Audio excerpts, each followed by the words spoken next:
Hi guys, welcome back to another makeup video. If you guys want to see how I've done this random textured skin inspired makeup, then obviously keep watching. But I'm just going to put some inspo pictures here of sort of the idea that I had.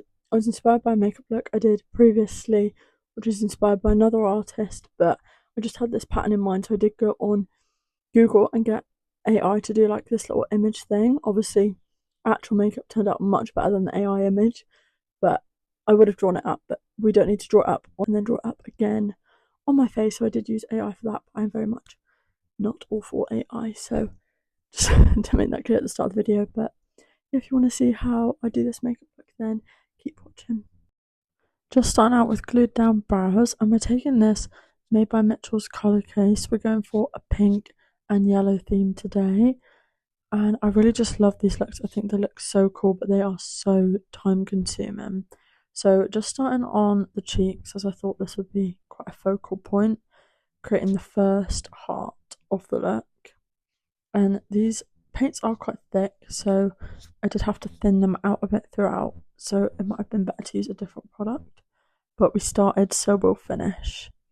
And then alternating colours with these little face painting brushes to do a little outer layer each time, adding another heart.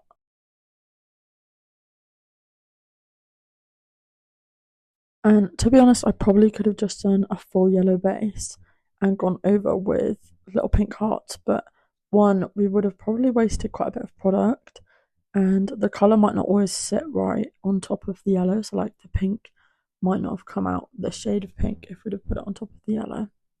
But as we got a bit closer to the eye, I just had to be careful there because the skin is very stretchy, it's not very tight, so it can be hard to get that precise drawing with such a thick product. So just moving on to the next cheek to match it up and keep the symmetry going as we go along.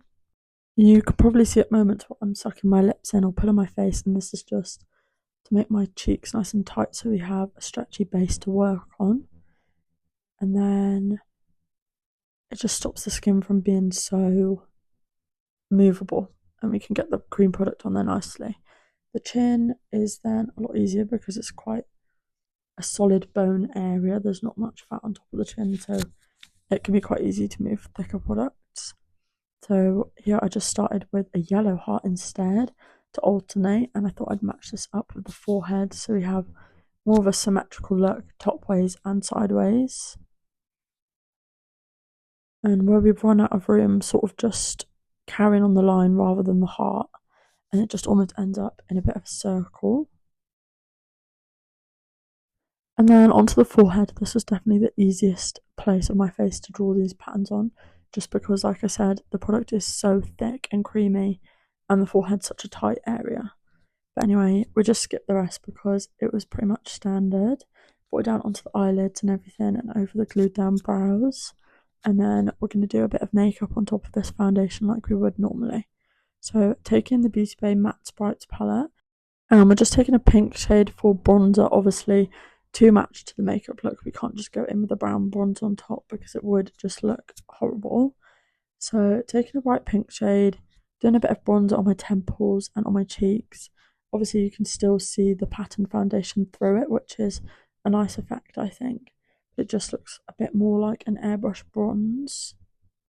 And then just taking a bit of a darker pink shade and doing a tiny bit of an outer eye eyeshadow, blending it in and just giving the eyes a bit more definition and colour.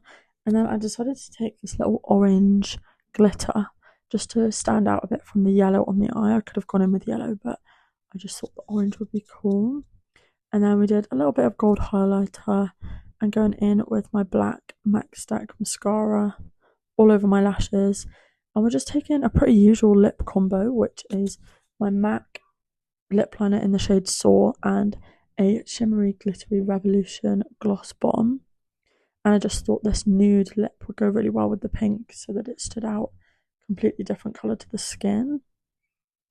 And I just love how these looks turn out because it just is so complex but for a standard skin, and it just takes away from the usual eyeshadow creativity to make it more of a face focused creative look. And this is the finished makeup.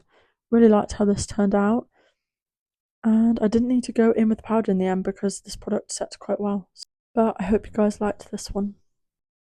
Also, just a reminder to everyone out there on the internet, the person behind the screen that you're commenting on their posts is a real person, and they're not just there for you to pick apart their appearance. Just a little side note. Please don't forget to like, subscribe, leave a comment if you feel like it, and don't forget to check out all my other social medias in the description box below.